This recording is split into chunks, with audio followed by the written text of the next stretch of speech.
Hi, everybody, this is Pika here, and I'm here to present to you the finale to Katawa Shoujo. Yay!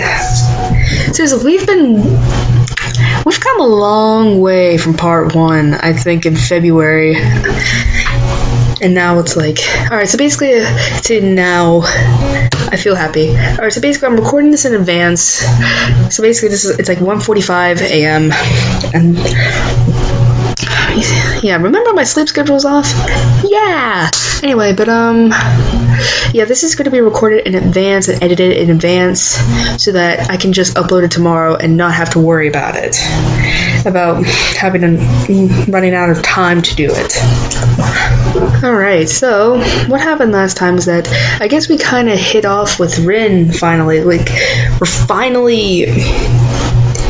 Like, let's see, she got yelled at by Nomiya, and I guess we had kind of like a revelation, not a revelation, more like a, an epiphany with Rin, that basically, it's like, I don't know, it's so freaking hard. Actually, we have not once checked this out yet. Is it this? Yeah, here we go. Like, here we go.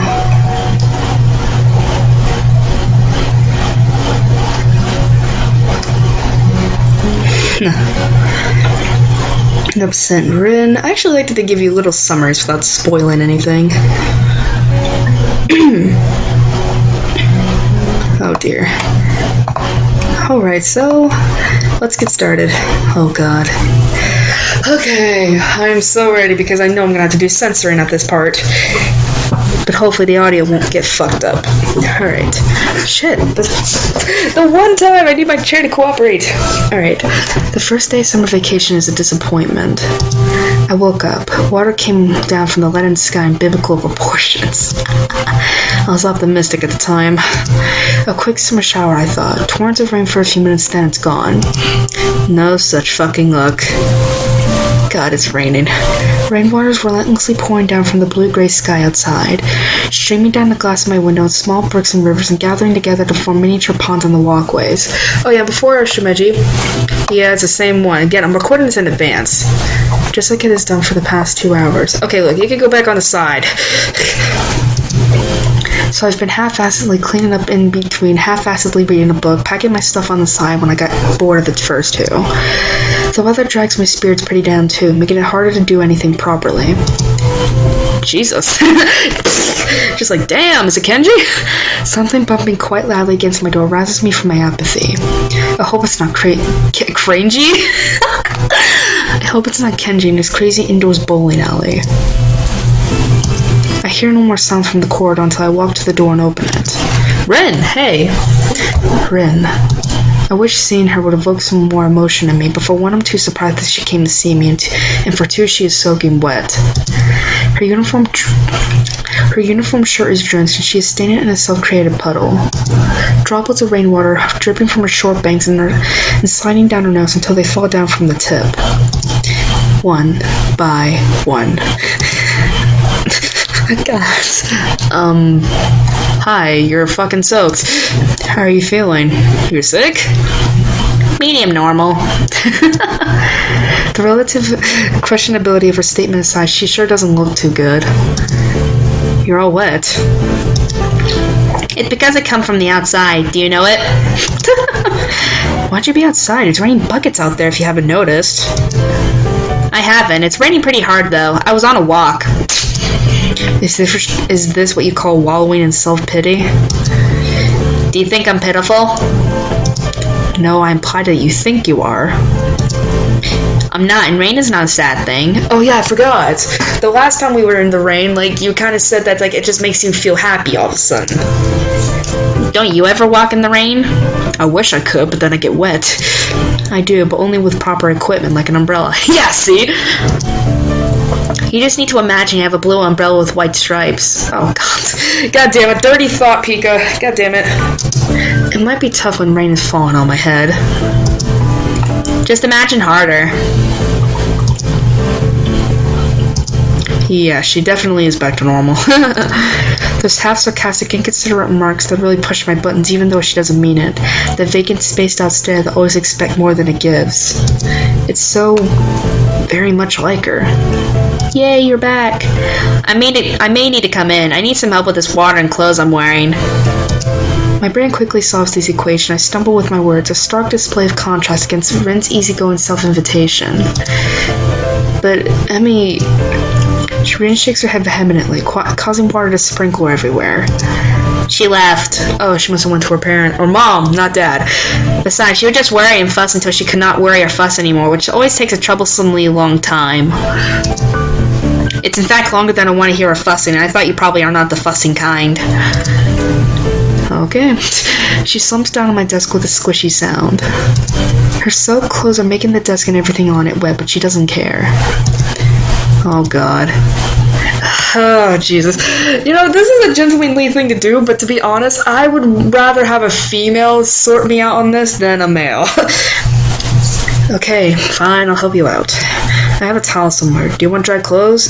Is a uniform fine? I'm taller than you, but... Everything's fine. With a little searching, I find a fresh uniform and a fluffy towel from the depths of my closet. The towel in one hand and the uniform in the other, I turn to face Rin again, uncertain of the next step. There's something wrong with me. A normal guy would just...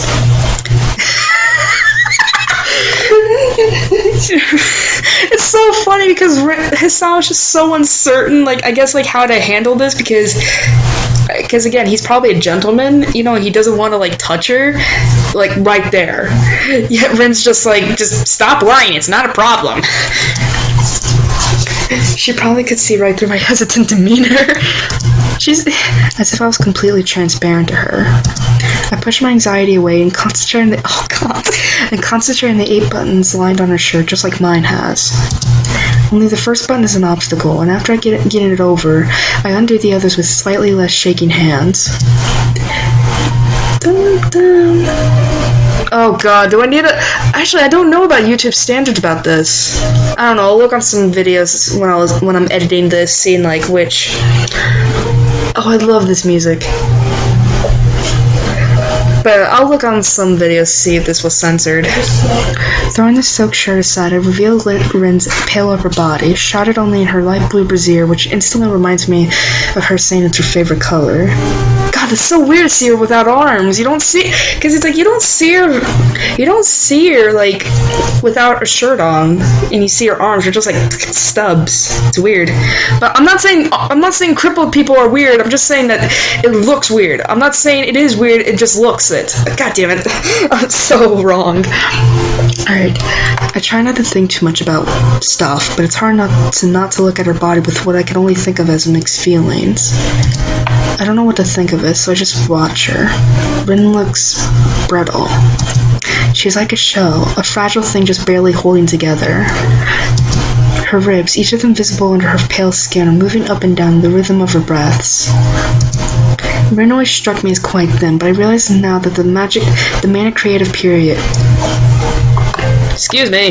Before the exhibition opening might have caused her to lose weight. Did she eat properly and enough? Definitely not, and probably not. No! Multiplying! This ugly yet beautiful bare minimum of a human body that belongs to someone I care about is a contradiction of aesthetics in itself, oddly becoming of her. My eyes follow her collarbone to her shoulder and down her arm until the abrupt end. No, it's less than the bare minimum. I think with the passing pang of sadness and some guilt for thinking like that. Oh God, really? Her arms, degenerated into almost nothing but bone and skin due to lack of use, look very short out of the long sleeves of her uniform not covering them. My lack of any negative reaction makes me think that I've actually grown pretty accustomed with the various physical abnormalities of my schoolmates. I always wondered why Rin keeps her shirt sleeves long, only tying them in a simple knot where the elbows should be. It seems a bit impractical, but then again, she's not exactly the pinnacle of practicality. Maybe she likes it. Maybe it's somehow important to her. Maybe there's no deeper meaning to it. I feel like asking, and almost do, but Rin's miserable state requires a higher priority of my attention. She stopped talking too after we ran out of spiky greetings. I guess there's no need for chit-chat then. I pick up the towel from the bed and wrap it around her head, rumpling it all over her hair until most of the rainwater is hopefully soaked into the fabric. She peeks from below the towel at me, looking up with impassive eyes. It looks like she wants to say something without saying it. It's that kind of a look. But I can't read what she's thinking about from her face, so I just keep fussing with the towel around her shoulders and hair. The silence is oppressive, terrifying. Communication between us has suddenly been reduced into the movements of my hands in the towel and Rin swaying her body to and fro. My jagged breathing and her quiet breaths, trying to find a common rhythm that just is not there. I think I can hear her heartbeats, or maybe they're just mine redoubled. As I brush a rogue strand of hair aside from her ear, Rin suddenly presses her cheek against the back of my hand. The contact is electric, a jolt of current surging through me. Oh, she's blushing. Whether she seeks comfort, warmth, or just my touch, I wouldn't know, but I can't help touching her back, caressing her soft cheek with my hand. And with closed eyes, she kisses me on the fingers, counting the joints with her lips. I'm saddened beyond my expressive capability. Here we are, boy and girl, both in love or something like that with each other, or maybe not, and yet something is broken. I can feel it in me and in Rin, in the way our gazes merely brush against each other, shying away from contact, in her closed, timid posture, and in my way of touching like a china doll, afraid of shattering her delicate form. And how we are closer than we have ever been, yet I'm not feeling happy. It's like yesterday. When did tenderness and forlornness become one and the same word? Acts of affection start invoking and only longing. How? Why did we end up like this? No, don't answer that. I'd like to say to myself, but fighting against the omniscience of self-awareness is a lost cause. Still, I'm here, and Rin's here, and it feels like she might be able to solve whatever problems she has. And if she can, why couldn't I? Why couldn't we? Did I really make the bad choices? Like, I feel like I'm not... Jesus Christ. Okay, someone needs to make it clear at the end of this path. Like, what the fuck is going on here? Because I feel like I made the wrong choices. Though I'm pretty sure we didn't, because otherwise we would be stopping. It feels like taking that step is too much, too difficult, too uncertain. So for now, all I can do is dry her up so she won't get a cold again. I pet her head, trying to sort out the hair that refuses to be sorted out even when wet. Man, in that last shot, she actually looked like a girl, which is weird. Because she's a bit of a tomboy, to be honest. Like, barely, like, there's not much femininity going out about her. Yet in that one shot, she looked like one. A pair of dark glazed eyes follows my every movement. Pants too? Oh, God. Oh, Jesus, no! She nods and answers, leans back and spreads her legs. Oh, God. God damn it, okay. I'm so lucky I've never recorded this with Fen, otherwise he'd be making this like a laugh fest. With a grotesquely inviting gesture that makes a nasty feeling crawl up and down my spine like a bad premonition. It's not enough to sober me though, as the sounds are starting to make me feel detached from myself. I move automatically, without even thinking, even though I should. I should talk to her about this, or at least about something. The silence is a spell, a pact that has bound us to this private world made of the dull sound of rainfall and the soft feel of her skin against my fingers. The button on of her trousers is fastened tight, but it opens surprisingly easy. Slipping them off is hard, mostly because she's sitting on them, and with no intention of standing up to ease my task.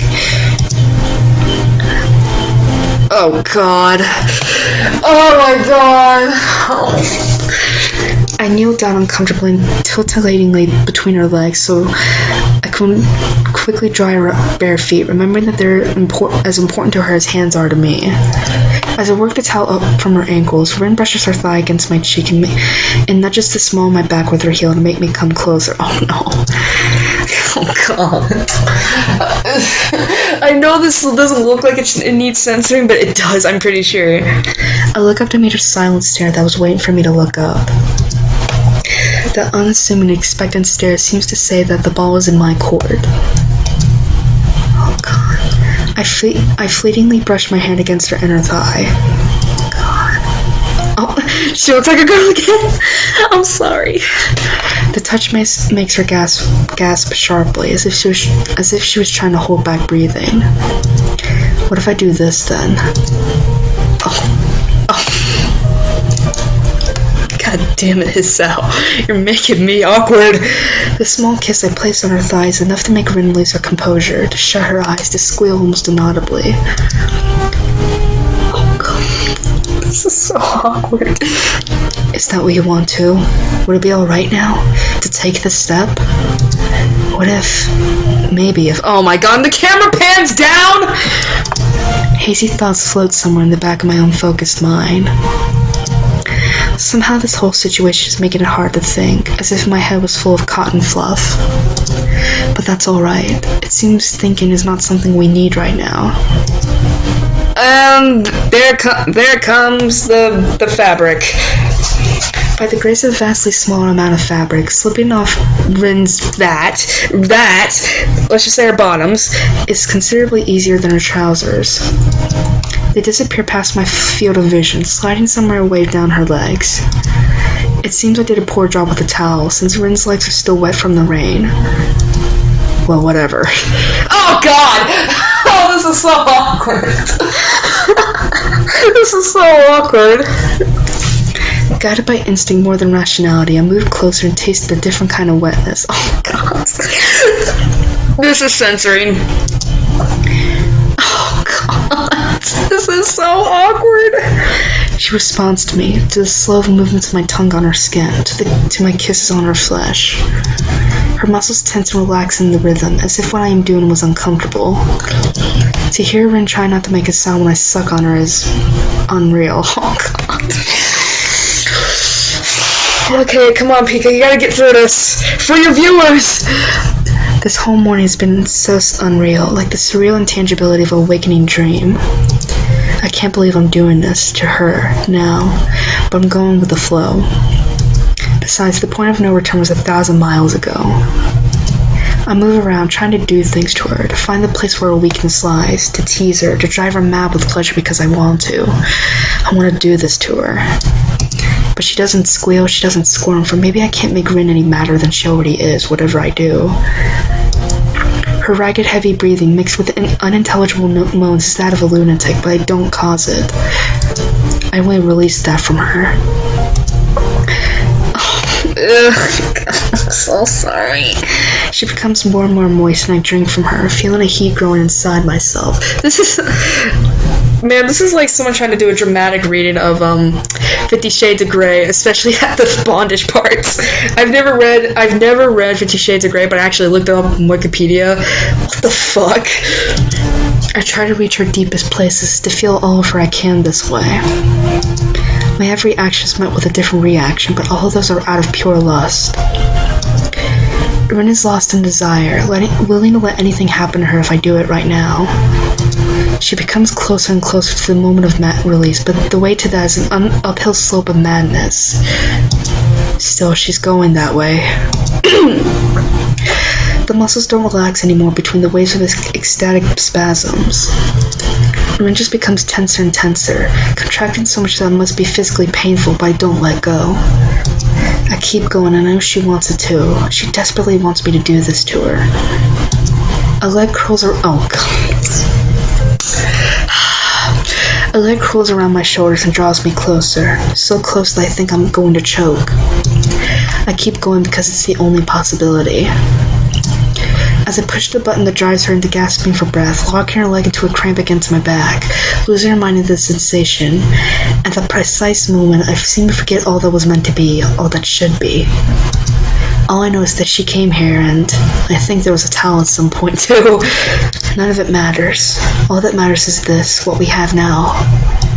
Her orgasm surges through me too, exciting me in a completely new way. It makes me feel anxious, nervous, bothered. As her body relaxes, I try to kiss her here, down there again, but it startles her, causing her to jump. Oh god, I gotta speak. Okay.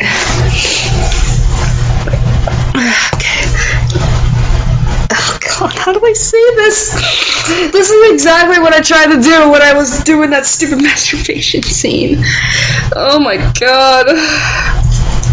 Okay. Come on, Pika, you gotta get through this. Okay. No, Hisao. Enough. Come here. Oh god. Okay, thank god. No! I stand up to remove the last piece of clothing Rin has. She leans against me to catch her breath, tickling me with warm air exhaled into my shirt. Blindly, I reach behind her back to feel my way below her shoulder blades, to find the contraption that fastens her bra. It opens more easily than I thought. God damn it. Falling to the floor somewhere. Her bare skin against me is a sensation so wonderful that I want to have more of it, and I do, embracing her. Ren's hair smells of rain, and I realize that I'm not hearing the sound of rainfall anymore. It's a sobering thing. The cushion that enveloped us into a reality of our own is now gone, and I realize more clearly what is happening. You know, this really is not what friends should be doing. I whisper, once again noticing how such a simple matter as talking can be overbearingly difficult at times. I can't tell if this is a good thing. Will you stop being my friend? That wasn't what I meant, but her serious tone and the layers of connotations behind Rin's questions give me pause. Nah. I think it might be alright, even if you did. I hug her and smile into her hair, understanding Rin perfectly for once. You're wet. The remnants of water on her skin have drained on into my shirt.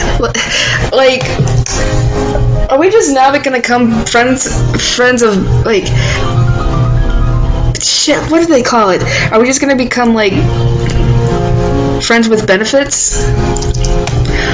Somehow even her statements of the obvious make me glad right now. You're right, I am, but that's your fault. Oh, Jesus Christ. I want to see you. Oh, God. Oh, God, now we're both shirtless. Okay. I comply, standing back to open the buttons on of my shirt much more quickly than when I undid Rin's buttons. A sudden sense of haste strikes me, spurring me to rush forward. Oh yeah, because of our scar, isn't it? I forgot! Because his cell had surgery on his heart, they had to open his chest. Oh god. Every second I'm not touching Rin is a second wasted, a chance lost. Oh my god. My belt buckle proves an obstacle, despite my ability to open it in the eye blink under normal circumstances.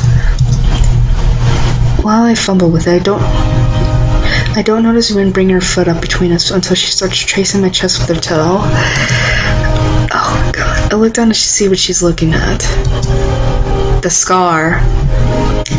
My heart. I reflexively flinch back, covering the scar tissue in the middle of my chest.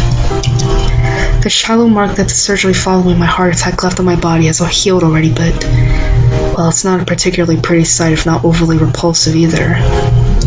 It's barely noticeable, but she does have an eye for detail. Is this why she said she wanted to see me? I had sort of forgotten about this because of all this mess with Rin, but now all the unpleasant things connected to my condition surface at once, rushing through my mind like a flash flood. And oh god, all the stories about old guys getting heart attacks when having sex, what if? I wasn't trying to laugh, but it just seems so funny. Hisao. Realizing that I might have just spoiled the mood, I stumbled to explain myself. Sorry, it's just that... Oh my god. Oh god, all of this is so awkward. Let me touch you. Oh god. God, I can't say this with her voice now. It's like I'd rather say it with like that voice instead of her voice. God, this is so awkward. Her eyes are sultry, inviting as she sits there bare naked without an inkling of shame. I never thought Rin could look like that. Yeah, I know this is how it should go. Even though Rin is right here, even though there should be no more questions, no obstacles, not this maddening feeling that something is constantly wrong. The same feeling that clutched my heart yesterday makes its appearance. We're together. In a way that is difficult to define, it eludes description as stubbornly as evades change. Would a relationship like this be alright? Could we ever change to become closer? Yeah, we are definitely becoming friends with benefits. Even though we would stay together for all of eternity, we might never find our mutual understanding. But there's no such thing as eternity. This may mean that we'll not be together forever. If not our differences, then the flow of time will pull us apart with irresistible force.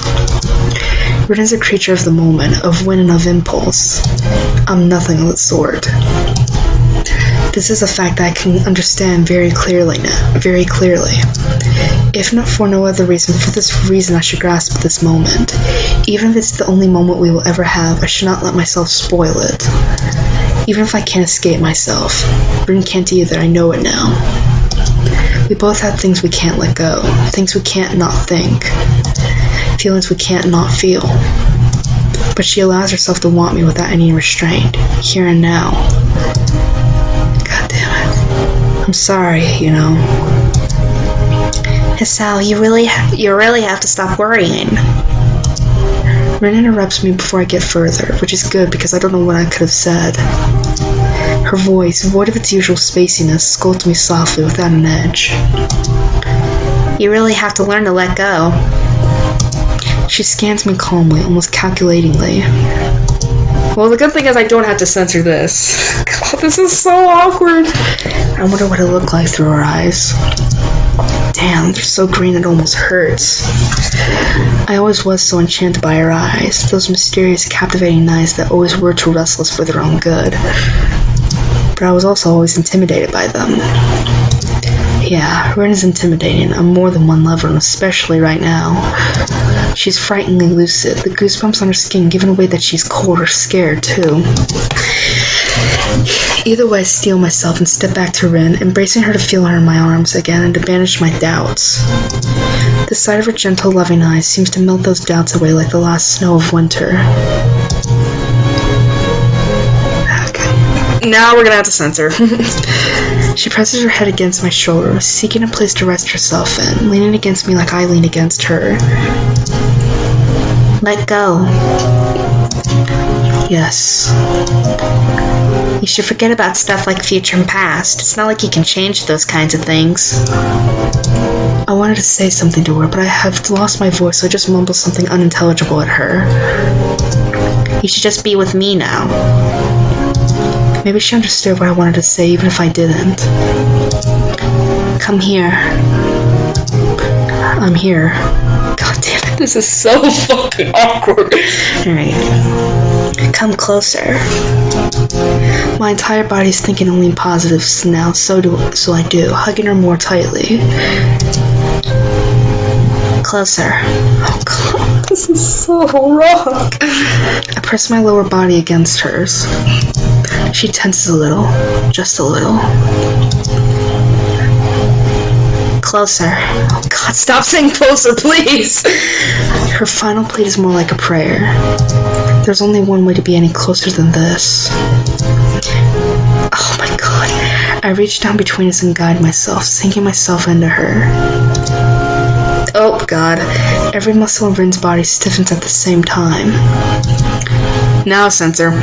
She doesn't say anything or wince, so I push deeper, eventually moving out. And again, and she moves with me. Our movements melt together into one continuous string of back and forth, in and out. Okay, before I go any further, I know how awkward this would be to read this, but to be honest, these are just words. The good thing is they're not specifically stating anything that is organ or genitals or whatever. I'm so fucking happy that they're not mentioning that, otherwise it'd be a lot harder. All sensations become sharper, amplified tenfold. My brain gave up interpreting all this stimulation ages ago, and now I'm left with no choice but to feel all this with my entire body. It's like that for Rin too, I know it. I can see it. I can feel it. She breathes sharply in and out, losing all composure and grace, breathes warmly against my shoulder. Between those fragile breaths, she sometimes kisses me tenderly, gently, as if she was unsure how to do it properly. But there's no hesitation. Desperately clinging to me, drawing me closer so that I can feel all of her, she moves against me, around me so that it's hard to say where I stop and she begins. We take it slowly, excruciatingly slowly, as if we had all the time in the world, even though we have only this moment and nothing beyond that. That feeling is... Wait. I stop moving, slightly alarmed. Maybe it hurts, or... She looks at me in a way that I can't really begin to interpret. Is this it? Huh? You said I don't have to be alone. Her eyes are full of an innocent, fuzzy-headed confusion that makes me chuckle a little and pet the back of her head. Yeah, this is what I meant. That you have someone you can come to when you get soaked in a rain. It means you're not alone. If there's such a person for you. She answers with a kiss, reminding me that we have stopped moving for no real reason. So we start from the top, almost at the same time, each mirroring the rhythm of the other.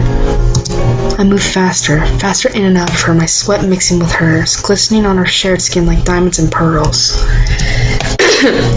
She moves faster, grinding herself against me in the throes of our desire.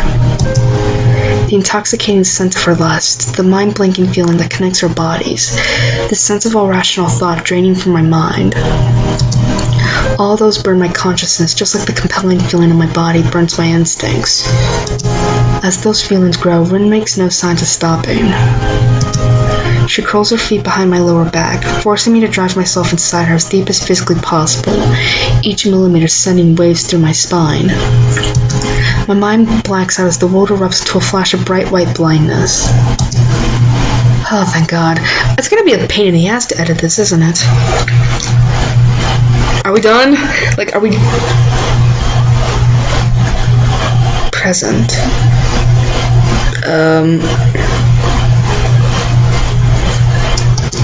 Oh God. Present is a fleeting and vague concept at best. The moment between the past and the future, that doesn't really mean anything. Thinking too much about things that don't make sense is a waste of time. That's why living through the present is always the best option.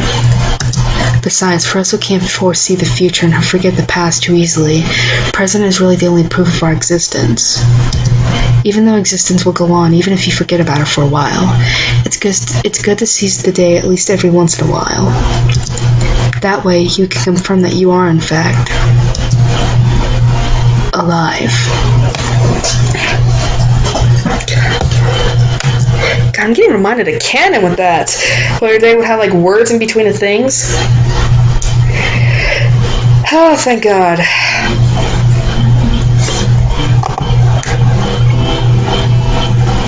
So 5:17, 4:50. God, how long have we been going? 33 minutes. A half hour just to get through that sex scene.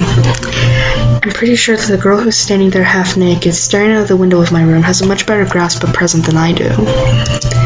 As for me, well, right now I'm somewhat confused about my present state, since I should try to locate my shirt and not stare at Rin's butt. But I just can't stop staring at her. God damn it, you guys, no multiplying. Oh, thank God.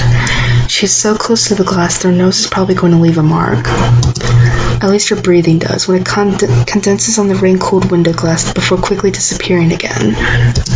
My shuffling around to get dressed doesn't rouse Rin from her contemplation, which is fine, really. I don't mind the silences as much as I used to. Only after I'm almost finished with buttoning up my shirt does Rin say something, still without turning to look at me. Let's go somewhere. Where? I can only assume she's inviting me and not the windowsill, but it's a fair guess.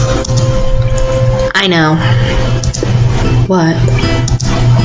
Help me get dressed. I think today's the day. Come on, clothes. Oh, God. Clothes. What an impatient tone. I crouched down to pick up her bra from the floor where it had fallen, discarded it in the haste of undressing and forgotten there. hanging it from between my fingers like a dead fish. The same hesitation that grasped me when I was undressing Ren is creeping inside my head again. Is intimacy really something that's difficult for me to handle? Hell, I'd be difficult with it as well. Come on, you got it up just fine. This is the same but the other way around. It's like talking backwards.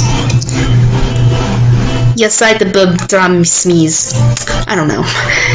Perplexed by her sudden prodigious display of mental processing capacity, I forget to attempt reversing her gibberish back. I'm pretty sure I can switch to talking backwards that fluidly, even with some practice. Could you repeat that? Yes, I sit up just sneeze. Seems... I actually want to read this. Seems hard, but it's easy. Got it. Fine, I'll give it a try. Rin was right. The locking mechanism is simple enough, and I get the little plastic hooks right on the third attempt. There. How hard is it to fasten a ball? It's not the... I guess to get...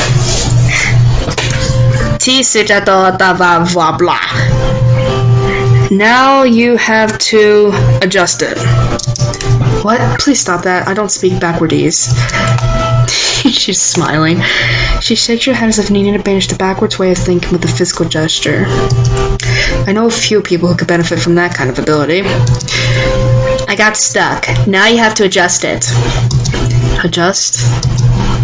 That's what I said. You have to adjust. I was gonna say something. I'm like, no, that's not gonna seem right. No, I asked what you meant. You know, so that they're fine. I've never seen that animation before. Look at that! I wish you could see it. Oh, fine, you say. Okay. So that... I can't tell what that sounded so well. I can't. As I have no idea when her breasts are supposed to be fine, I end up fumbling around her chest for a good while without really getting anywhere. Not that I would complain, but Rin does. Emmy is better than you at this. Of course she is! Her impatient tone ticks me off, even though I can't really disagree. Rin suddenly seems to be in an awful hurry. Yeah, well, excuse me, could that be because she's a girl and can actually relate?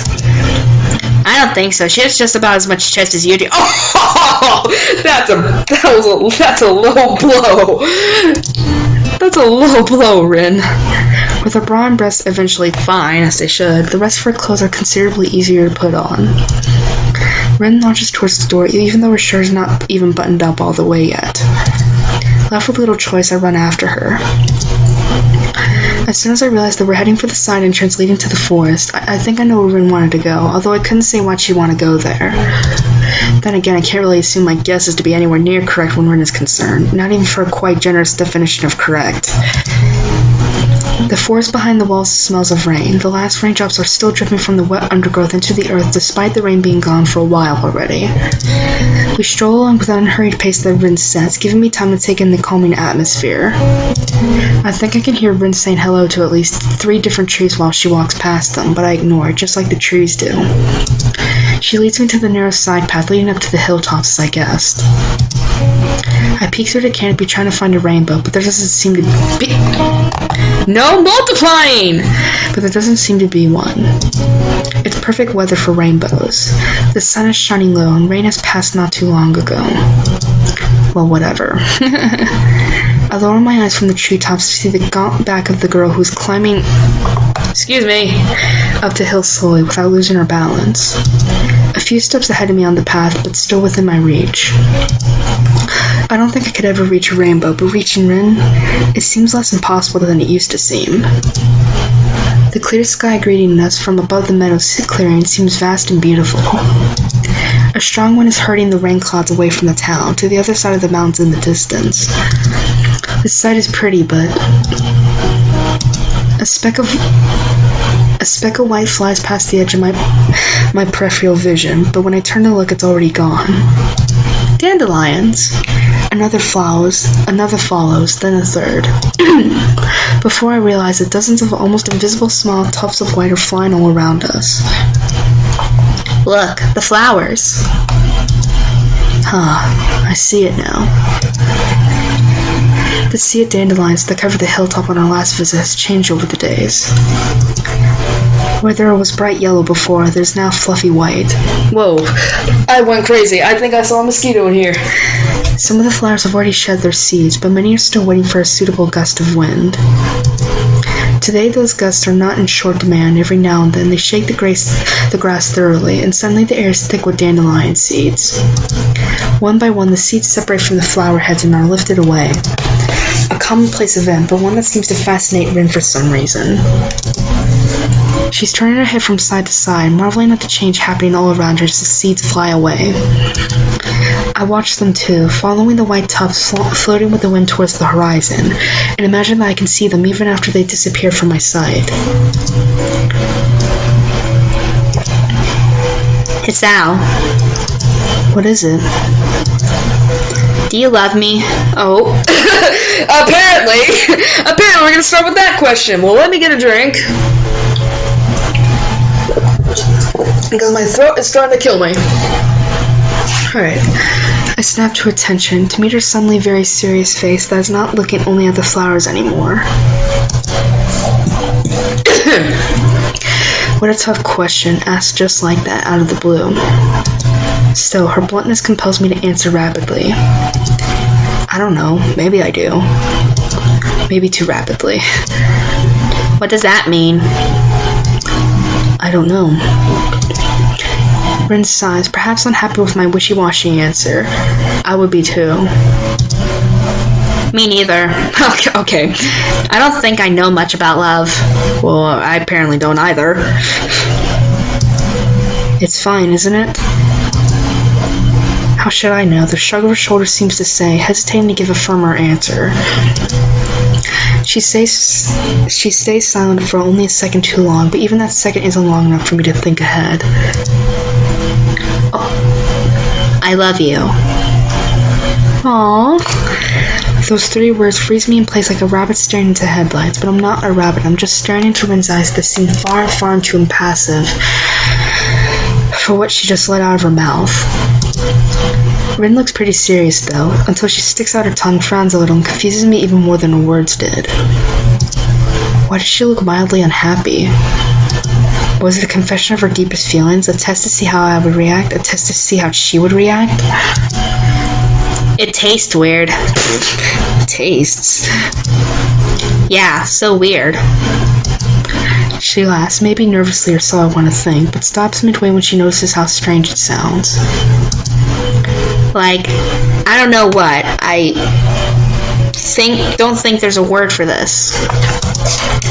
Rin keeps on talking as though there was no meaning behind her words, studying careless words dropped from the same tongue that formed the more important ones. A word for, except. It's like... She can't. Is she gonna do that wall of text thing again? Find the words. Oh. Rin just keeps staring at me, stumbling with the words as if her brain suddenly ground to a halt. She looks awfully confused, much like how I feel right now as I wait for her to explain. But she doesn't. She just blinks a few times, the flutter of her long lashes catching my fancy because she looks like she's petrified otherwise. Until I realize what they were fighting against. Tears. God damn it. It's those weird tears again, not associated with sadness or happiness, not pitiable sobbing nor laughter of joy. Just tears, spontaneously and without a warning, like that one time in her classroom. Just a few of them, not enough to make a fuss about, so Rin doesn't make a move to hide them even after noticing. Rin cries, looking like she has no idea why, and somehow great uneasiness grows in my chest when I look into her watery eyes that stare right back at me. It petrifies me too, the shock of the incomprehensibility of the situation. I just don't know what's happening anymore. Rin, what's wrong? She shakes her head in confusion, struggling to get the words out of her mouth. Sorry. I might be a little afraid of you. The words are muttered slowly, with a small voice that is as disbelieving of what it's saying as I am. What? Why? I don't know. Saying that just made me feel like that. People cry when they're afraid, right? See, I can do it too.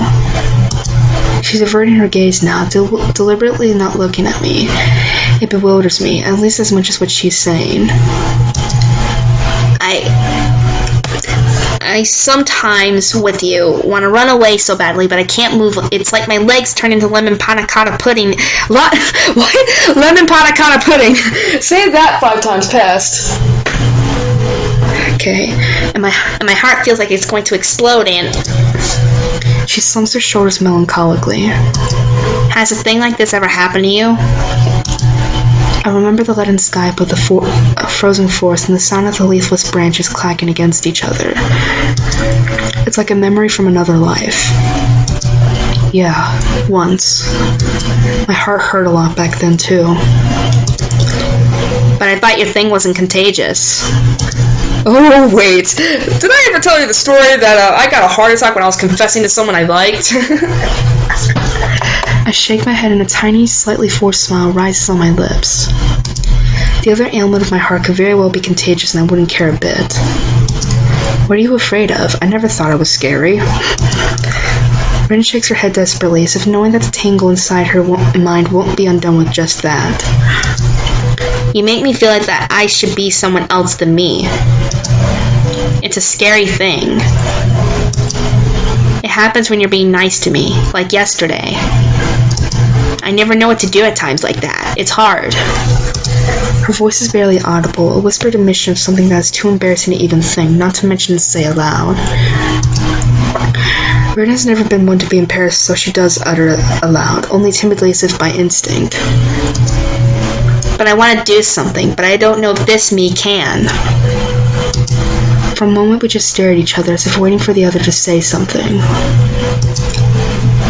Don't cry again, please. You are so stupid. Oh, Rin's lips taste salty and scared against mine. Oh, my heart. Now my heart's starting to do this again? Come on! Don't do this to me! As I grasp her into an embrace, I feel my heart thumping in my chest painfully.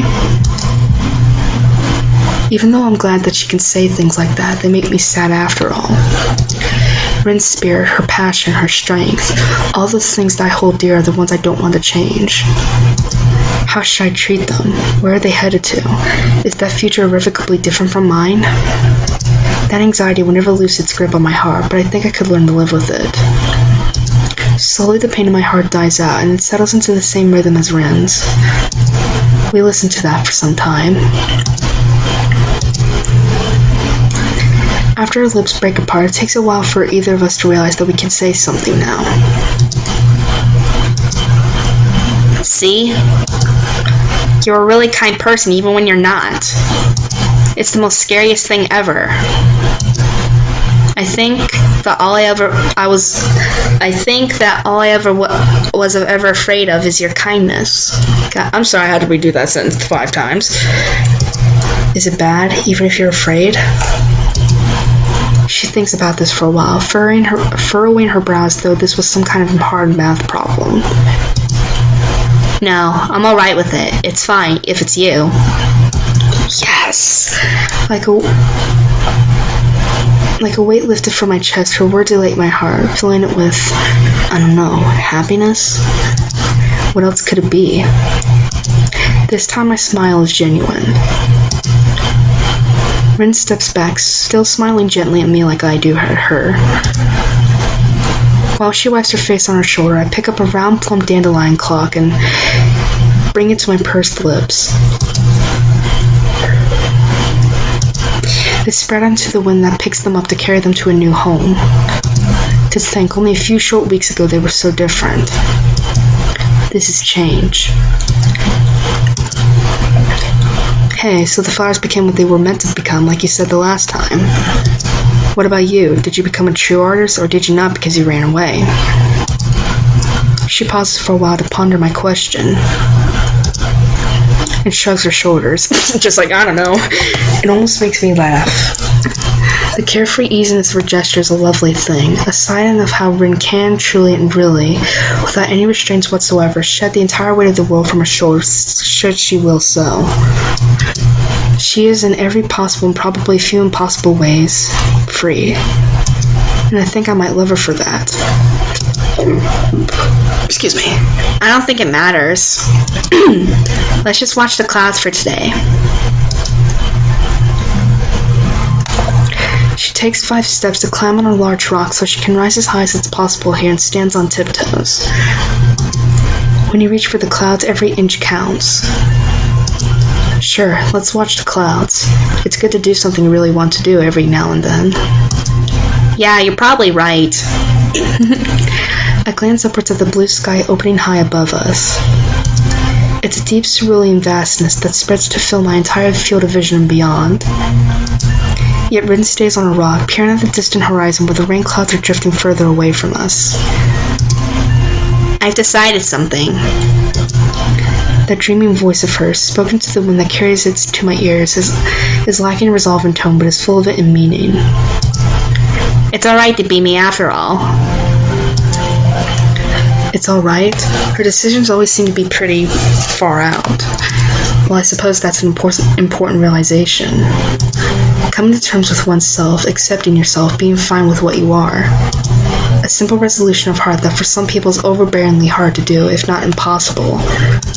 I do realize well enough that I might also be one of those people.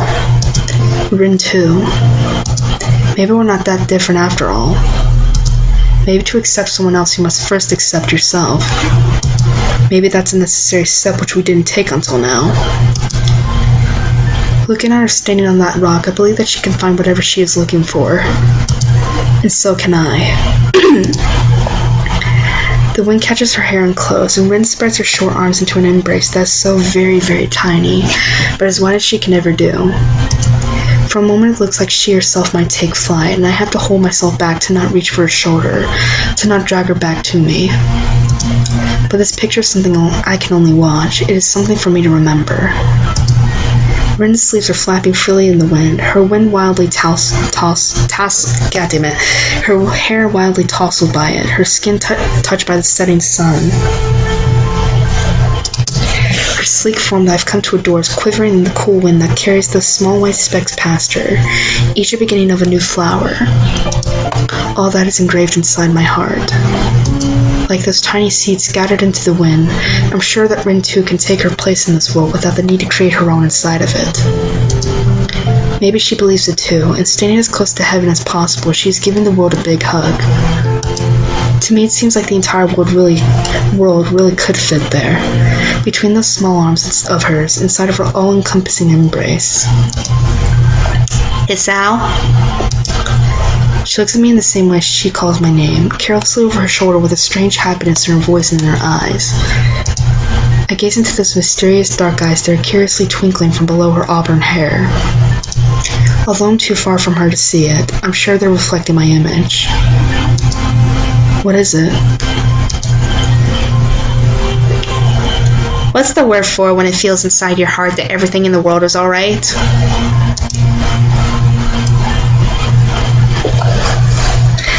Wait, was that it? Yes! Oh my god! Alright, we finally, finished Rin's Path. Holy fuck. This was hard. I will say that. Because it's my voice, because I had to get through some, and look at the FMV animation. Yes, it's by that good artist. I don't know anymore. Oh man, look at the concept art for Rin. It's really weird. I actually would have liked Rin with longer hair.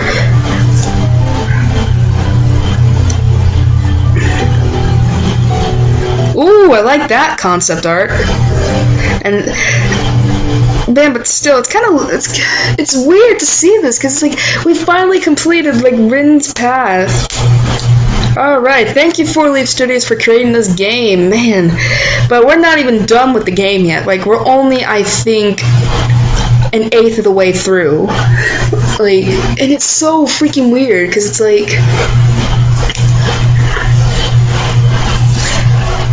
Look at that, man. Like... Rin's path is complete. God, I'm actually curious, like... Man, look at this. Where's all of Rin's things? Here they are. But the good thing is I can just, like, look at these.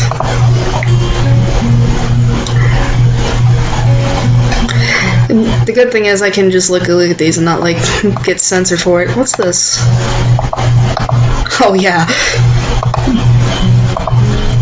16 further images. Oh, Jesus. Like, and look. See, look at that. Like, hers is, like, right there, too. So, let's see here. Oh, we didn't get one track. What was that? Wait. That's 1, 2, 3 tracks. Okay, which one? Jesus Christ.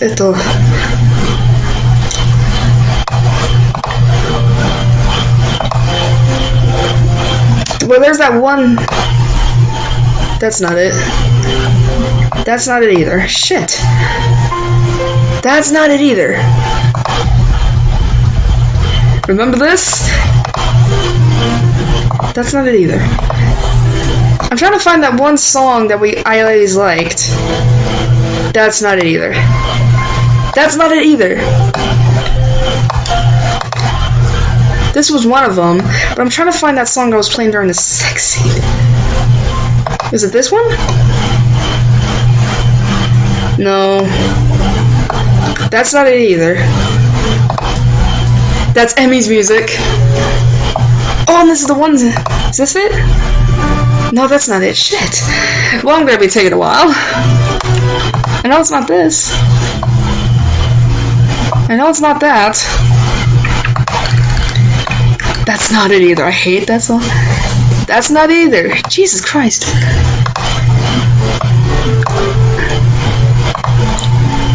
There's one of these songs I like. What the fuck? Where is it? I swear to God I heard something crack. Where the fuck is it? I know it's not this.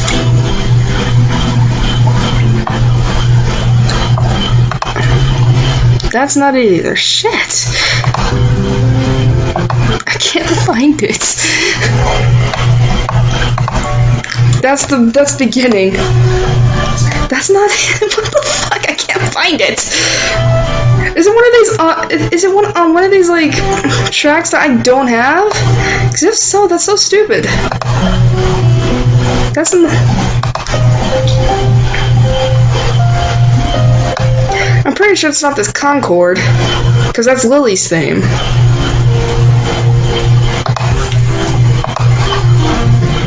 God damn it. This is so stupid. I can't find it. This can't be it. Like, I'm trying to think here. And I'm sorry I'm taking a long time just to find that once. Oh, this is it. This is it. Oh, I'm a dumbass. God, I'm a dumbass. Alright.